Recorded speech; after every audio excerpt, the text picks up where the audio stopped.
Definisi keuangan negara. Keuangan negara adalah seluruh hak dan kewajiban pemerintah yang dapat dinilai dengan uang, termasuk segala bentuk uang, aset, dan sumber daya ekonomi yang menjadi milik negara, serta digunakan untuk melaksanakan tugas pemerintahan, pelayanan publik, dan pembangunan. Definisi ini merujuk pada pandangan Sugijanto tahun 1995 bahwa keuangan negara mencakup penerimaan seperti pajak, retribusi, dan pinjaman, serta pengeluaran yang terkait dengan penyelenggaraan negara. Selanjutnya ada hubungan keuangan negara daerah dalam akuntansi sektor publik. Keuangan negara dan daerah saling terkait melalui pengelolaan APBN dan APBD yang mencakup penerimaan, pengeluaran, dan aset.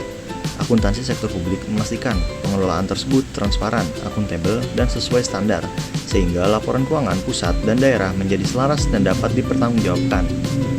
Selanjutnya, anggaran sektor publik. Anggaran sektor publik adalah rencana keuangan pemerintah yang berisi estimasi pendapatan dan belanja dalam satu periode. Anggaran digunakan untuk perencanaan, pengendalian, penetapan prioritas, penyusunan kebijakan fiskal, serta menjaga stabilitas ekonomi. Selain itu, anggaran dapat menjadi alat koordinasi antar unit pemerintah dan dasar evaluasi kinerja berdasarkan pencapaian target serta efisiensi penggunaan dana. Fungsi anggaran sektor publik. Yang pertama, A. Perencanaan merumuskan tujuan program, sumber dana, dan alokasi biaya. B. Pengendalian mencegah pemborosan dan salah sasaran. C. Kebijakan fiskal, menjaga stabilitas ekonomi dan memprediksi kondisi ekonomi. D. Penentu prioritas, menetapkan prioritas program dan dasar keputusan politik. E. Koordinasi, menyelaraskan kerja antar bagian pemerintah. F. Evaluasi kinerja, menilai pencapaian target dan efisiensi penggunaan dana. Selanjutnya ada kriteria anggaran sektor publik. A. Dicatat dalam bentuk keuangan atau non-keuangan. B. Berlaku untuk periode tertentu. C. Memuat komitmen manajemen pada sasaran. D. Hanya digunakan setelah mendapat persetujuan atasan. E. Tidak dapat diubah kecuali dalam kondisi mendesak. Selanjutnya ada jenis-jenis anggaran menurut Nordiawan tahun 2006. Yang pertama, jenis anggaran berdasarkan jenis aktivitasnya. Anggaran operasional, yaitu anggaran yang ditunjukkan guna menjalani operasi atau kebutuhan harian dalam menjalankan pemerintahan selama 1 tahun. Anggaran modal, yaitu anggaran yang mencatatkan rencana jangka panjang serta pembelanjaan aktiva tetap. Kedua, jenis anggaran berdasarkan status hukumnya. Pertama, ada anggaran tentatif, anggaran yang tidak memerlukan persetujuan legislatif karena digunakan untuk hal-hal luar rencana. Selanjutnya ada anggaran enacted, anggaran yang disusun melalui proses perencanaan, pembahasan, dan persetujuan legislatif. Selanjutnya tahapan pada anggaran. A. Persiapan menyusun format mengajukan anggaran ini melakukan review dan menentukan persetujuan awal. B. Persetujuan mengajukan anggaran ke legislatif, dibahas lalu diputuskan. C. Administrasi, mencatat seluruh pendapatan dan belanja. D. Pelaporan, membuat laporan anggaran selama periode berjalan. E. Pemeriksaan, melakukan audit untuk dasar penyusunan anggaran berikutnya. Terdapat 2 pendekatan penyusunan anggaran, yaitu pendekatan tradisional dan pendekatan modern New Public Management atau NPM. NPM muncul karena perubahan manajemen sektor publik yang sebelumnya birokratis menjadi lebih fleksibel dan berorientasi pada pasar. Pendekatan ini menekankan kinerja, efisiensi, efektivitas, dan ekonomi dalam pengelolaan sumber daya publik.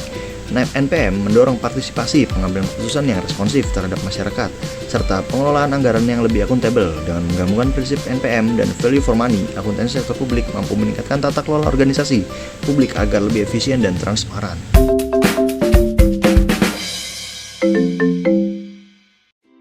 Definisi negara dan pemerintah. Negara merupakan organisasi yang memiliki kekuasaan tertinggi dan sah dalam suatu wilayah serta berdaulat untuk menentukan tujuan nasionalnya. Pemerintah adalah sistem yang menjalankan wewenang dan kekuasaan dalam mengatur kehidupan sosial, ekonomi, dan politik negara. Pemerintahan Indonesia dibentuk untuk mewujudkan tujuan nasional sebagaimana tercantum dalam pembukaan Undang-Undang Dasar 1945 Alinea 4. Dalam menjalankan fungsinya, pemerintahan menimbulkan hak dan kewajiban negara yang dapat dinilai dengan uang, sehingga diperlukan pengaturan melalui sistem pengolahan keuangan negara. Selanjutnya, komponen keuangan negara. Yang pertama yaitu objek, seluruh hak dan kewajiban negara yang bernilai uang.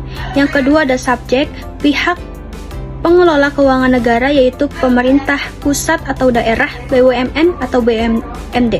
Yang ketiga yaitu proses, tahapan pengelolaan keuangan dari perencanaan sampai pertanggungjawaban. Yang keempat yaitu tujuan, penggunaan keuangan negara untuk penyelenggaraan pemerintah dan tujuan nasional. Selanjutnya yaitu asas-asas umum pengelolaan keuangan negara. Yang pertama yaitu asas tahunan. Penganggaran dibatasi dalam 1 anggaran yaitu 1 Januari sampai 31 Desember. Yang kedua yaitu asas universalitas, yaitu seluruh transaksi keuangan harus dicatat secara utuh dalam dokumen anggaran. Yang ketiga yaitu asas spesialitas, anggaran disusun secara rinci sesuai dengan peruntukannya.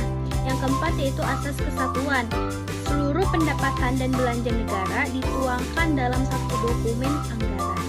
Yang kelima yaitu asas akuntabilitas, pengelolaan keuangan negara harus dapat dipertanggungjawabkan kepada rakyat. Yang keenam yaitu asas profesionalitas, pengelolaan keuangan negara harus dilakukan oleh pihak yang kompeten dan beretika. Yang ketujuh yaitu asas proporsionalitas, terdapat keseimbangan antara hak dan kewajiban penyelenggara negara. Yang kedelapan ada asas keterbukaan, masyarakat berhak memperoleh informasi yang jujur dan transparansi terkait keuangan negara. Selanjutnya fungsi APBN. Yang pertama yaitu pedoman pemerintah dalam menjalankan pemerintahannya. Yang kedua, alat pengawasan DPR terhadap kebijakan pemerintah. Yang ketiga, alat evaluasi kinerja pemerintah. Selanjutnya, siklus anggaran negara, yaitu penyusunan kebijakan fiskal dan kerangka ekonomi makro. Yang kedua, pembahasan dan penetapan RAPBN bersama DPR. Yang ketiga yaitu penetapan APBN sebelum tahun anggaran berjalan. Selanjutnya, kelemahan sistem penganggaran sebelum reformasi. Yang pertama yaitu pengendalian anggaran terlalu fokus pada input secara mikro. Yang kedua, proses penganggaran berorientasi jangka pendek atau 1 tahun. Yang ketiga yaitu kurangnya fokus pada pencapaian hasil dan kinerja. Selanjutnya, reformasi sistem keuangan negara era reformasi. Yang pertama yaitu penyatuan anggaran rutin dan anggaran pembangunan, penghapusan anggaran non-budgeter. Yang ketiga yaitu penerbitan paket undang-undang keuangan negara pada tahun 2003 sampai 2004. Yang keempat yaitu penerapan standar akuntansi pemerintah atau SAP berbasis akrual. Selanjutnya, arah kebijakan penganggaran modern. Yang pertama yaitu berorientasi pada hasil terukur melalui indikator kinerja. Yang kedua yaitu menjamin efisiensi, akuntabilitas, dan fleksibilitas anggaran. Yang ketiga yaitu mendukung transparansi dan pertanggungjawaban publik. Selanjutnya, sistem akuntansi pemerintah pusat Indonesia. Sistem akuntansi pemerintah harus berlandaskan konstitusi dan peraturan yang berlaku serta mampu menyediakan informasi yang akuntabel, dapat diaudit, dan mendukung perencanaan serta evaluasi. Di Indonesia, sistem ini diterapkan melalui sistem akuntansi pemerintah pusat atau SAPP yang mencatat seluruh transaksi keuangan pemerintahan pusat. Ciri-ciri sistem akuntansi pemerintah pusat. Yang pertama, sistem terpadu. Pemerintah pusat dipandang sebagai satu kesatuan akuntansi dan ekonomi. Yang kedua, akuntansi anggaran. Pencatatan mengacu pada APBN beserta realisasinya. Yang ketiga, basis kas. Pendapatan dan belanja dicatat saat kas diterima atau dikeluarkan.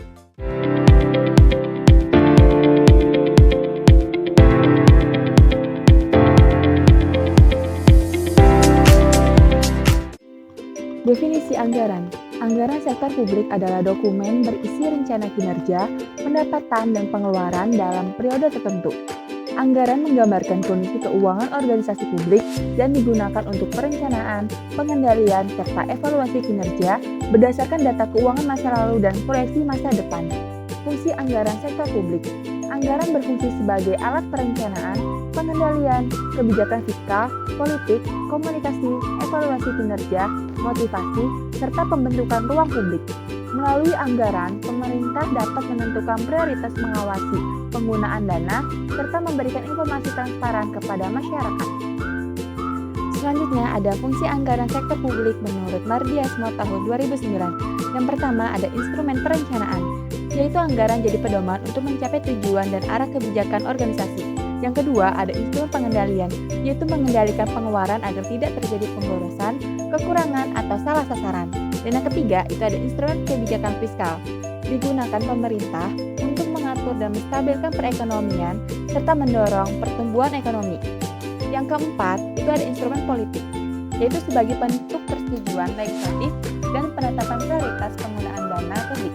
Yang kelima, ada instrumen komunikasi dan koordinasi, yaitu memudahkan antar unit kerja memahami tugas dan tanggung jawab Yang keenam itu ada instrumen evaluasi kinerja, yaitu menilai kinerja berdasarkan pencapaian target, efisiensi, dan efektivitas anggaran.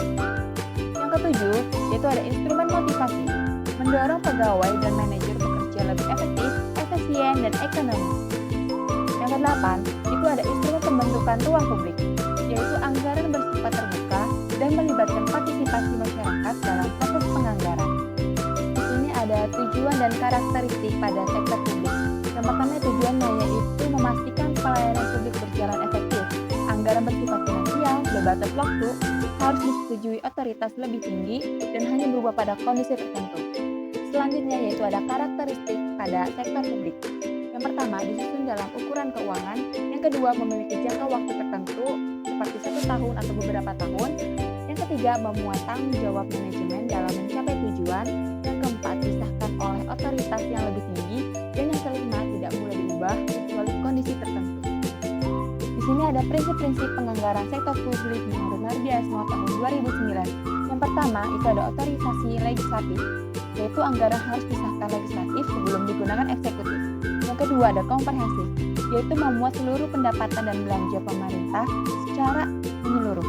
Yang ketiga ada integritas anggaran, yaitu semua penerimaan dan pengeluaran dicatat dalam satu anggaran. Yang keempat itu ada non-discretionary appropriation, yaitu dana digunakan secara efektif, efisien, dan ekonomis sesuai ketetapan. Yang kelima itu ada periodik, yaitu disusun secara tahunan atau multitahun dalam satu siklus anggaran. Yang keenam yaitu ada akurat, yaitu disusun realistis tanpa cadangan tersembunyi dan tanpa manipulasi estimasi. Yang ketujuh jelas, yaitu mudah dipahami dan tidak menimbulkan tafsir ganda. Yang kedelapan itu ada transparan, yaitu anggaran terbuka dan dapat diketahui oleh masyarakat. Selanjutnya ada pendekatan penganggaran sektor publik. Terdapat dua pendekatan utama, yaitu pendekatan tradisional dan pendekatan New Public Management atau NPM. Pendekatan tradisional yaitu sederhana dan mudah disusun, namun kurang fokus pada kinerja. Yang kedua, yaitu ada pendekatan New Public Management atau NPM, yaitu berorientasi pada hasil dan efisiensi menggunakan metode seperti PPBS, Zero Based Budgeting, dan Performance Based Budgeting untuk meningkatkan efektivitas anggaran. Selanjutnya yaitu ada perkembangan teori penganggaran sektor publik. Model anggaran terus berkembang dari line item hingga performance budgeting. Dengan fokus modern pada efisiensi dan responsivitas, Indonesia memakai anggaran berbasis kinerja. Penganggaran dan standar pelayanan minimal atau SPM. SPM atau penganggaran dan standar pelayanan minimal yaitu menentukan kualitas dan jenis pelayanan dasar yang wajib disediakan pemerintah. Penyusunan anggaran berbasis SPM mengharuskan pemerintah menetapkan prioritas kegiatan, menyesuaikan anggaran dengan kebutuhan pelayanan dasar, serta menggunakan analisis biaya untuk memastikan pelayanan tercapai sesuai standar.